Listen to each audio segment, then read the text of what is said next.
What's going on, everyone? You are listening to episode 53 of the Sports On broadcast, right here, presented by Sporting Edge.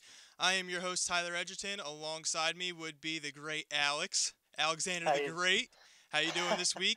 It is a I'm doing Thursday well. night. Yeah, it's Thursday night. Yeah, it's been a long week, but I'm glad it's winding down. That's for sure. Yeah, absolutely. Well, we got a lot to talk about today. The Eagles suffering their first loss of the season to the Kansas City Chiefs. First of all, this episode we are going to review the 27-20 loss against the Chiefs. We are going to look at our surprises and disappointments from around the NFL in week 2, make our predictions for week 3, and then break down the home opener coming up against the Giants Sunday at 1 o'clock. Want to remind you guys that you can join the show by commenting on our Facebook Live feed or Periscope. You can tweet us at Sporting Edge 1 or simply text the SE Radio hotline at 267-404-MYSE. We're looking forward to hearing you guys as we go along on this lovely Thursday night. So let's start off. The Eagles fall to 1-1 on the season. Still in control of their own path in the division. It is early in the season, but let's just talk about the game in general. And I will start. We will go with the fact that the Eagles hung pretty tough for 3 quarters. I thought their defense really kept them in the game. Low scoring game to the half, 6-3. But really, when I look at the Eagles team, they still have to figure out some things on offense. However, the defense carried them. They only gave up 13 points in the first 3 quarters, and then the gates kind of opened after they had turnovers and such. But when I really looked at how the Eagles played, especially losing key components to their secondary, I really thought the injuries kind of caught up to them. I looked at the game, and Kareem Hunt's 50-yard rushing was kind of the beginning of the gates opening and the flood starting. I think if Rodney McLeod is in that game, he probably saves that touchdown. Yeah, I would like to hope so. That's for sure. Um, yeah, the Eagles definitely did hang in there for 3 quarters. It gave me a lot of confidence that they can play up to one of the best teams in the league. Um, so when they're playing well like that, it definitely gives a lot of confidence. Obviously, the last quarter, the turnovers doesn't help. The injuries are, put a lot of strain on the defense, especially in the secondary. Um, but I guess there are definitely some positives from that game to pull out, and especially just how the defensive line is still getting pressure on quarterbacks. The linebacker play has been really solid, and the fact that we held a guy like Tyreek Hill um, and Yeah, didn't let him get behind the secondary. That's what I was worried about. We've always been giving up big plays to guys getting behind the secondary, and even with the injuries, I was pleased with the secondary. yeah. As far as Tyreek Hill goes, you're right. They didn't let him behind the secondary, and he's kind of a wild card. We talked about last week, Joe and I, that they will line him up at running back in the slot, even behind the tight end sometimes in a stack position. And I thought Jalen Mills specifically did a very good job on that side of the field, trying to basically keep Tyreek Hill in front of him. As far as the Chiefs goes, their offensive line was just as bad as ours, but their defense is very good, and we focused on that last week a lot.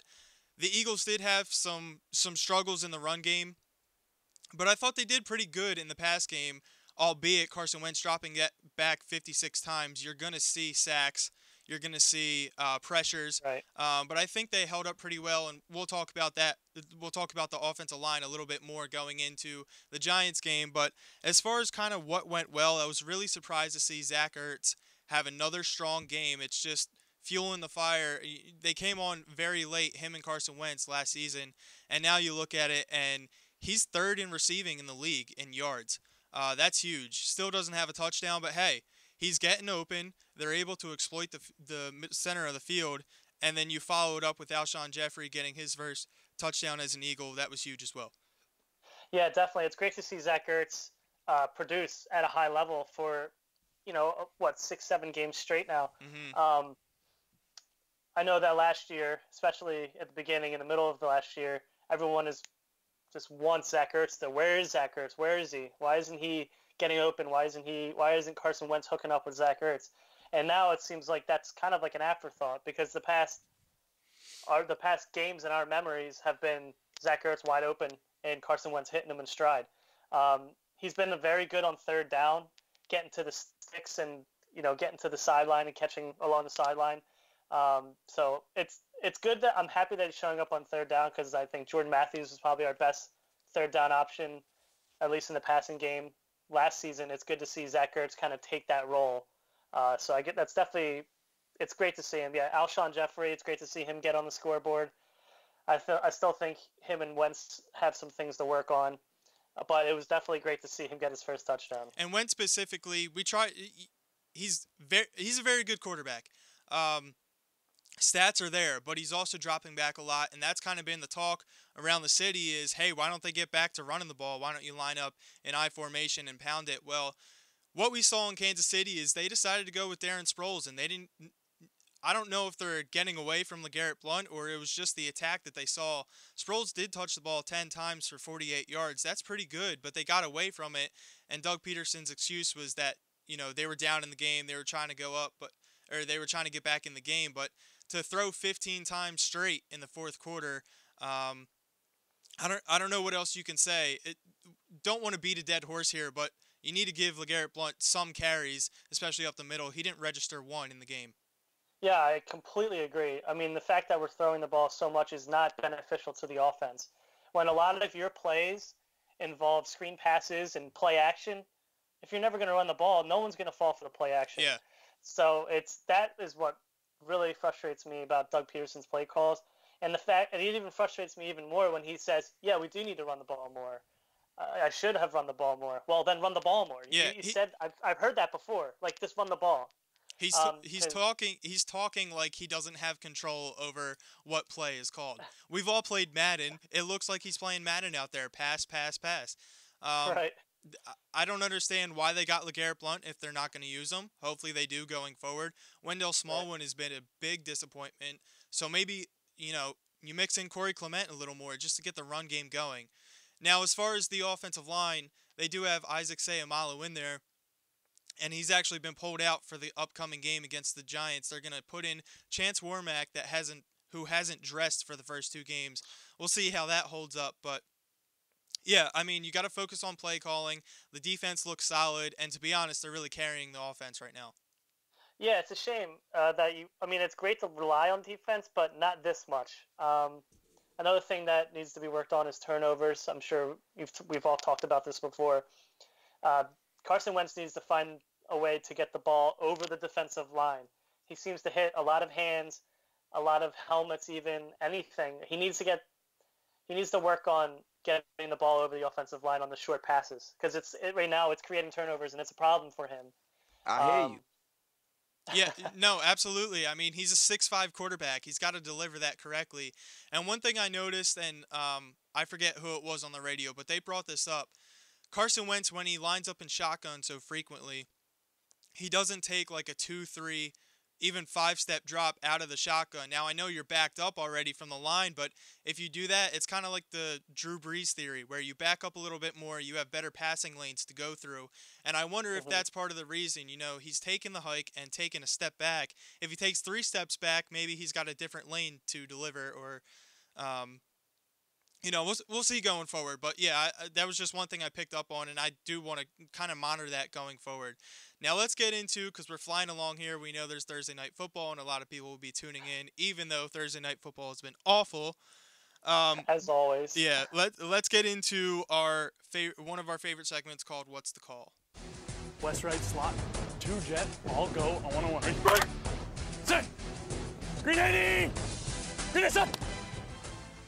That's my quarterback. All right, we're going to go over our favorite play from the game. Alex, I'm going to let you start. Okay, favorite play of the game.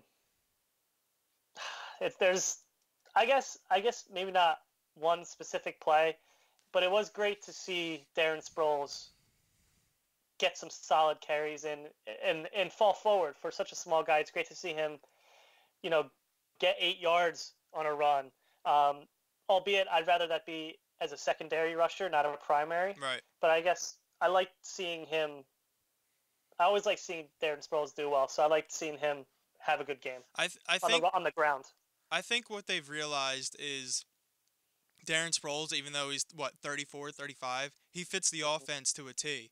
And luckily for them, he has been able to stand up to the hits of the NFL. He's very durable, unfortunately, and it's kind of wild too, right? On that punt return, he fumbles the ball, and if you're thinking one person to put back there who's the most sure-handed, won't cough up the ball, it's Darren Sproles. Unfortunately, that happened last week. I'm sure Kansas City has a very good defense. They rank top 3 in turnovers, and you see when they get a turnover that they take care, or they punch it into the end zone off a turnover. They know they're a good enough offense where they don't turn the ball over and they capitalize on others' turnovers. So it was just kind of odd to see Darren Sproles have that little hiccup. However, like we said, 10 rushes for 48 yards. Maybe you give him 12, 15 on Sunday and mix in some of the other running backs to kind of balance out the line. As far as my favorite play, it's got to be the Zach Ertz tip drill play, which you just mentioned off the air and we were talking about it. That was an awful delivery by Carson Wentz. He overshot Zach Ertz on the sideline by 3-4 yards, and luckily it hit Mitchell's forearm. It bounced up, and next thing you know, I really thought Zach Ertz was going to get crushed this week for not scoring on that play because Jake Elliott missed the field goal. Unfortunately, going into halftime down 3 instead of tied. But it was just like a circus act. It was almost like it was planned because Zach Ertz did so well of locating the ball in the air. He never lost the ball. He had his eye on the ball the entire play. Yeah. It completely shocked the hell out of me when I saw, I'm watching the game. You see the ball tipped, and then next thing you know, Ertz is running down the sideline. You're like, wait, what? So, because at first glance, you see the ball overthrown, and Ertz almost give up, and then next thing you know, he's running down the sideline. So if you blinked, you missed it. All right, guys, let's jump into our biggest surprise and disappointment from Week 2 in the NFL, and then we're going to hit our predictions as we go into Week 3. So let's start off with our biggest surprise and disappointment. Alex, do you want to take this or throw it back to me? I'll take it first. You want me to give them both or one at a time? Let's start with our biggest surprise of the week. My biggest surprise has to be that I think it's... Sorry about that. I muted you, not me. Go ahead. I said I think my biggest surprise is that Marvin Lewis still has a job. The Bengals have been absolutely god-awful this year. They have not even scored a touchdown. I really feel for those fans, and you'd think after have they won a playoff game, or is that still over their head? No, they haven't. Yeah, and it's been, 25 years, and Marvin Lewis has been there for the past 8 minimum, maybe. It's almost kind of like an Andy Reid situation where, yes, he's very well respected as a head coach, but it may be time to move on. Well, they are moving on. They have fired their offensive coordinator after not scoring a touchdown in 2 straight games. That ties the 1939 Eagles for the worst streak, and it's not a good streak either. Right. So yeah, Marvin Lewis, that's a very good one. Let's see if he holds on to his job. There's 15 weeks left, and maybe he turns it around, maybe not. Andy Dalton has also looked pretty bad, in my opinion. My biggest surprise would be just how dominant the Falcons were over the Packers. That game was somewhat close in the first half, but you could see there was a play at the end of the half. I think it went to Randall Cobb for about 40 yards, and they called a pick, and that kind of changed the whole momentum. On that same drive, Aaron Rodgers throws an interception. The Falcons go up by double digits, and they just never look back. They have an offense that is almost unguardable, to be honest, and their defense is playing with confidence.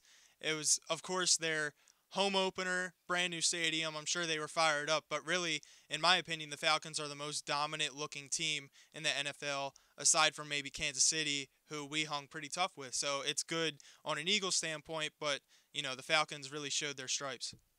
It's pretty surprising because the Falcons looked pretty bad against the Bears in the first game. They almost lost that game. Yeah. If the Bears could have caught a ball, they would have lost. So it's pretty surprising how dominant they looked over the Packers after how poor they looked over the Bears. I hear you. Let's move on to our biggest disappointment from Week 2 in the NFL. I think mine has to be Christian McCaffrey. Everyone was very high on him coming out of, the draft. He was sliding up the boards, or not sliding, but he was moving up boards, and he was supposed to be a big-time playmaker for the Panthers, and I just haven't seen it. He hasn't. He honestly, you look at him out on the field, and he just looks so small. Like I don't know. When I was watching a little bit of the Panthers game, I don't. For some reason, he just looked absolutely tiny, and it looked like he didn't have an NFL body. So we'll see. We'll see. You know, he's a rookie. Takes some rookies' time, but compared to Dalvin Cook, he hasn't done anything. It looks like he's not playing with the same confidence that he has in practice. We're talking about practice, And man. the fact that, everyone was saying, even as far as fantasy, everyone's saying, wow, he looks so good. I'm going to draft him 4th, 5th round, and fantasy is kind of where he went. And they were even saying Luke Kuechly wasn't getting a finger on him in practice, but then you kind of get to the game, and he really hasn't done much. He hasn't taken over for Jonathan Stewart like I thought as well. So I would agree. He's been a disappointment. As far as, I actually have 2 disappointments this week, and the first one would just be how awful Thursday Night Football has been. You look at the matchup tonight, it's the Rams and the 49ers. Like, no one wants to watch that other than people in California. I mean, and I don't even know if they do. Yeah, really. I mean, the Rams are coming on a little bit. They do have a new quarterback. They have a very good running back. Some wide receivers, they're coming up strong. They do have a good defense. But, I mean, last week, what was it, 13-9?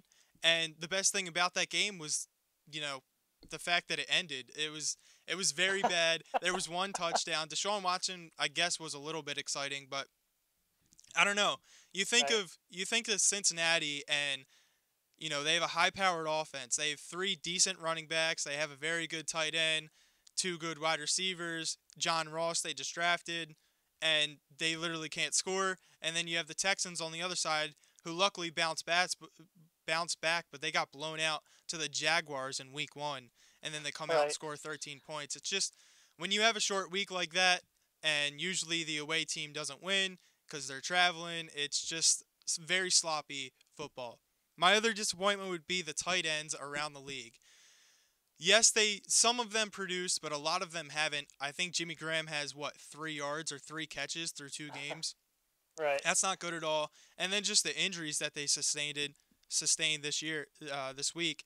Gronk went down. Greg Olson's out for a couple weeks. Eifert might miss time. And Jordan Reed, who is pretty much always injured, he's also injured again. So it's kind of sad. Like, we're diminishing in the tight end area. Zach Ertz is stepping up, luckily for the Eagles. But, I mean, like, the top guys you have is Antonio Gates breaking the touchdown record for tight ends, and Jason Witten, Old Faithful, doing his thing. But, like, no one really wants to watch that. You know what I'm saying? Right, yeah, they're not as flashy as some of them Travis Kelce's in the world. Absolutely. It's now time for my favorite part of the week. We are going to make some predictions. Let me get some NFL music going right now. And we are going to jump into our first prediction of the week. This is week 3, so we're going to start off with the Atlanta Falcons, 2-0, favored on the road against the Detroit Lions. What do you like, and who do you like in this one? I think how well the Falcons played last week will kind of continue into this week. See them losing, even though they're on the road. I don't see them losing to Detroit. I don't know. I just think the first game of the season they used it as a wake-up call. Like, listen, we can't relax for maybe an easier opponent. We got to play 60 minutes every game. So I think they're going to go into Detroit and win. I don't know if it's going to be easily, but I still like them in that game. Yeah, how can I praise them as one of the best teams in the league and then come off them? I just think that their defense is playing so confidently right now, and they have a young group. Dan Quinn has those guys fired up, and you even look at the offense, and Mohamed Sanu, he's not the best number 2 in the league, but he gets stuff done. And then you have Taylor Gabriel. They have great running backs. Austin Hooper's coming on a little bit. Didn't have a big week last week, but I just think when you look at their offense, they're just unguardable. I mean, do you double Julio and give up the speed on the other side? Do you try and attack the middle of the field and then Julio goes deep on you? And Matt Ryan, of course, he's playing the best football of his career. So I'm going to ride with the Atlanta Falcons on the road against Detroit. As far as Detroit goes, they're 2-0, but I feel like it's kind of soft. Arizona doesn't look as good as we expected. And, of course, they went into New York on Monday night and won.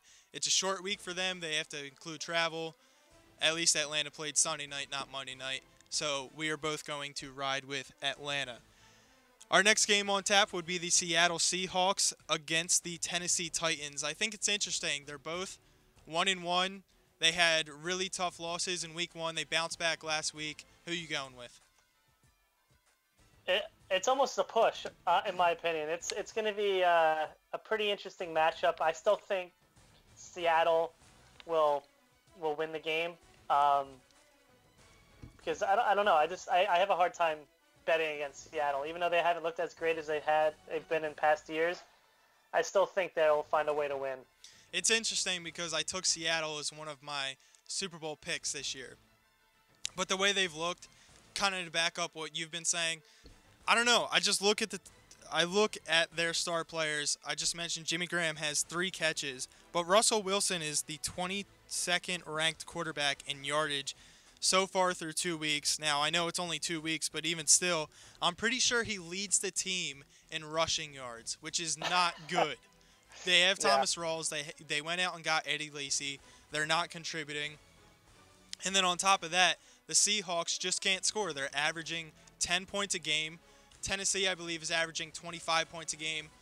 I don't know. I just feel like Tennessee at home, Seattle still has a week or two to kind of get it together. They can't really protect Russell Wilson.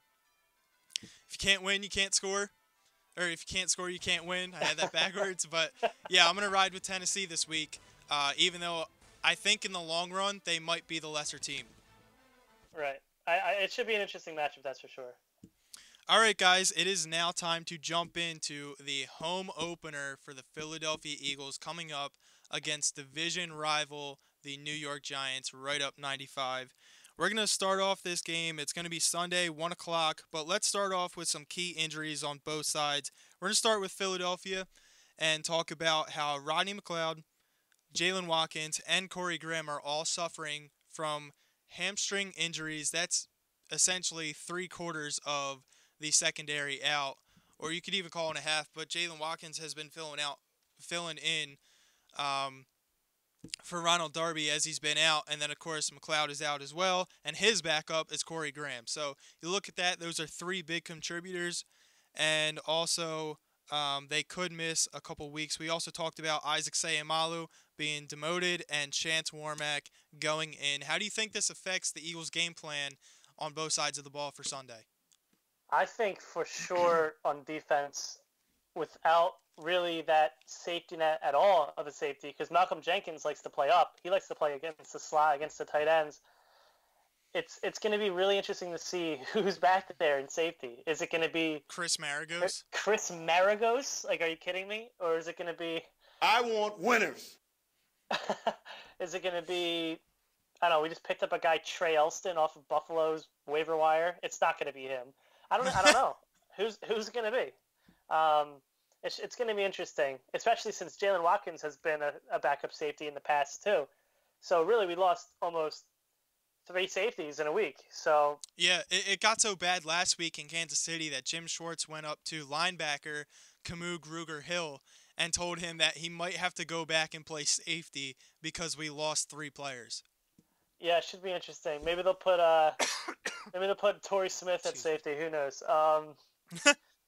It'll be interesting. As for the offense, I'm curious to see how Warmack does, just because he was not very impressive at all in I almost said spring training. Preseason?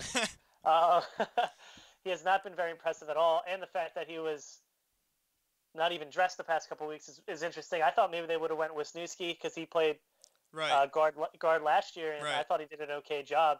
But they're going with Warmack. I don't know. We'll see. Well, they have to do something because Seumalo was eaten alive by the Kansas City defensive line last week. As far as Warmack, though, this is a guy who was, a top 10 pick a couple years ago, given up in Tennessee, comes here just because he has the college coach that coached him at Alabama. He comes in. Hopefully they can plug and play, but, I mean, how valuable is he to the team? Obviously now he's really valuable because he's got to protect Carson Wentz, but as far as value, they didn't dress him the last 2 weeks, so he's seeing his first action. I highly doubt they're going to run to his side of the ball. Yeah, you have Jason Peters over there, but he gets banged up because he's older, and then, you have Lane Johnson and Brooks on the other side, so look for the Eagles to run the ball to the right side. But as far as Sure. just getting back to the secondary, they do have Brandon Marshall, who is a big body, but they also have OBJ. And as far as the New York Giants injuries go, OBJ is nursing that ankle.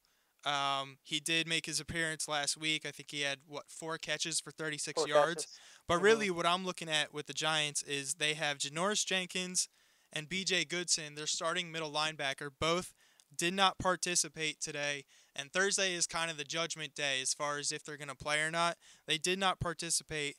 The Giants have 4 other linebackers, or including Goodson, they have 4 linebackers that were limited in practice, and their guard, Bobby Hart, on the offensive line is also out. Getting back to OBJ and our secondary, yeah, he's still nursing an ankle, but even, at 90%, I feel like he might be able to expose over the top. So I would say look for the secondary to kind of play off him, just like they did Tyreek Hill last week, and give him a cushion and try and keep him underneath, much like Detroit did last week. Yeah, it should be an interesting matchup. Yeah, he may have a hurt ankle, but his hands are still working. So he'll definitely will catch some balls. And I think you're right. I think Schwartz will have the defense playing a little bit off the ball. But we'll see. I'm cautiously optimistic that our secondary will somehow find a way, just because of how well our offensive line has been playing and getting to the quarterback for receiver can even get behind the secondary. So we'll definitely need our defensive line to help out our secondary. Yeah, and then on the Giants side, missing Janoris Jenkins is huge. They then have to rely on Eli Apple and Dominique Rodgers-Cromartie, who are both pretty talented, and they do have Landon Collins in the back as well. But as far I was looking at some rankings today, and then just getting into the kind of the breakdown of the game.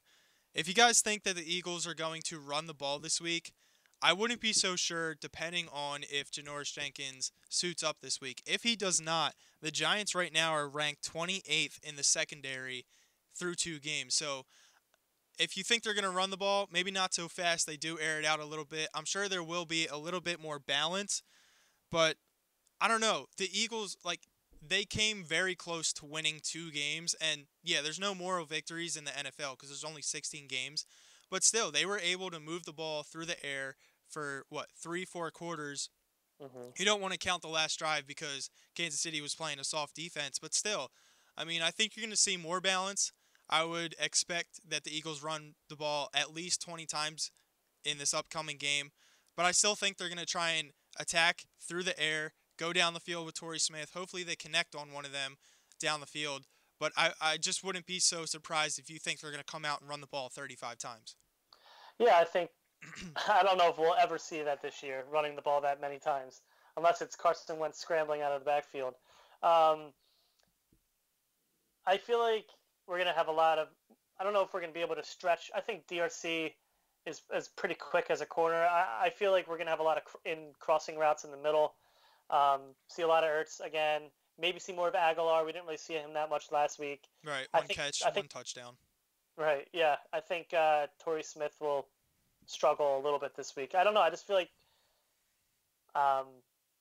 we won't throw down the field as much unless it's a blown coverage. Well, you know what I would not be surprised if they get the running backs involved in the passing game as well. A lot of times, especially Andy Reid, where Doug Peterson comes from, Andy Reid, if the run game wasn't working, he would use extensions of the run game in screen passes, in shovel passes. What if you see Wendell Smallwood and Darren Sproles out there kind of lined up to either side and they both go out for a route? What are you gonna cover as a linebacker if they throw both at you? So I think that'll kind of be the extension of the run game. I tend to agree with you. They're going to have shorter passes. They will still take shots deep, and especially on play action, just because that's Carson Wentz's bread and butter.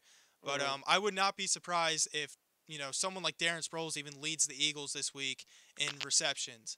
As far as the defense, it's pretty straightforward. They've been carrying the team for the first 2 weeks. They're going to get after Eli Manning. That line is beat up for the Giants. They might have the worst left tackle in the league in Eric Flowers. And, of course, Justin Pugh is now playing right tackle. I just mentioned Bobby Hart. Their guard is out. So expect Jim Schwartz to dial up some more exotic blitzes. Now, one thing on the other side is that Steve Spagnuolo is very good at bringing exotic blitzes in random packages as well. So expect this one to be won in the trenches. Hopefully the Eagles run the ball. I tend to think just because it is a rivalry, the Giants are desperate. I think it'll be a closer game, but I do think the Eagles will pull this one out. Yeah, I think. Well, yeah, both of our offensive lines are just a bunch of turnstiles to get into a stadium. It's been rough, but yeah, I think you're right. Whoever gives up, it's kind of the least amount of sacks. I was gonna say that, but then it's like, well, that's kind of self-explanatory because that's kind of probably how things go. But yeah, I think whoever's able to get the ball off in quicker than 2 seconds is going to win the game. Over or under on defensive sacks for the Eagles as a unit, I'll set it at 5. I think that's a really solid number. I'm going to actually go under. I don't know. I feel like everyone's building up how many sacks we're going to get, how many sacks they may get, but it always seems to be out of proportion. I'm going to go under. All right, Alex, let's put you on the spot, and then I'll give my final prediction. Final score of the Eagles on Sunday at 1 o'clock in the home opener against the Giants. I'm going to go 21-17 Eagles. Wow, I have written down 20-17, so we both agree that it'll be very close. It'll be a division game, probably sloppy in some aspects. Hopefully Eli Manning puts on his great Manning face, throws sidearm, and the Eagles are able to pick it off. All right, guys, thank you for joining us on this Thursday night. We will let you know next time we'll be back on the air as we're trying to figure out kind of the best schedule. But don't forget, you can always find us at mysportingedge.com and on social media for the latest articles, news, and updates. Every Sunday morning we post, about 6 of us post our predictions for the game, so you want to see that breakdown. If you ever miss a show, you can tune in by subscribing on iTunes and YouTube. And again, feel free to hit us up on the SE Radio hotline and leave a message during the week for us to play on the show by calling 267-404-MYSE. We will see you next week for episode 54 of the Sports On broadcast right here from Sporting Edge. See you guys. Jeremiah, yep.